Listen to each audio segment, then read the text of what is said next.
అద్దపావు తీసుకున్నానండి వంకాయలు. ఇవి పకోడీ చేసుకుందాం ఇప్పుడు. వంకాయలు ఎలా కట్ చేసుకోవాలంటే ఇలా పొడిగా ఉంటే మూడు ముక్కలు వస్తాయి. ఇలా ముచ్చికలు తీసేసి ఈ వంకాయల్ని ఇలా మధ్యకు కట్ చేసిన తర్వాత మళ్ళీ ఇందులో కూడా ఇలా సన్నగా కట్ చేసుకోవాలి. చేసుకొని అప్పుడు సన్నగా తరుక్కోవాలి. ఇలా ఇంత సన్నగా ఉండాలి. ఇంత సన్నగా కట్ చేసుకోవాలి పకోడీకి.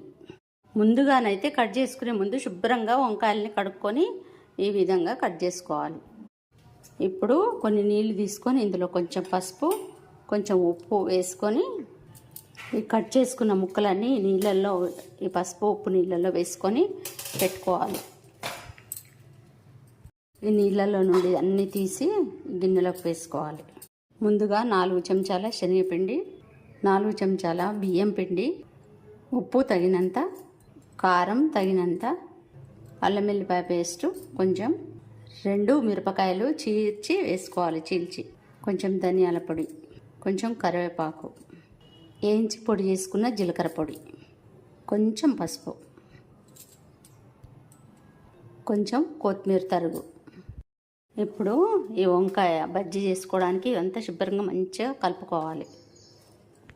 ఇలా మొత్తం కలిపేసుకునేసరికి ఒక్క చుక్క కూడా నీళ్ళు పోయకుండా సరిపోయినాయి. ఇప్పుడు స్టవ్ మీద బాండి పెట్టుకొని ఇవి పకోడీ చేసుకుందాం. వంకాయ పకోడీ స్టవ్ మీద బాండి పెట్టాను. ఆయిల్ మాత్రం బాగా, నూనె మాత్రం బాగా వేడిగా ఉండాలి ఈ పకోడీ చేసుకునేటప్పుడు. ఇలా మంచిగా పకోడీగా వేగిపోయింది నూనెలో. ఇప్పుడు తీసుకుందాం. అన్నీ ఈ విధంగానే చేసుకోవాలి.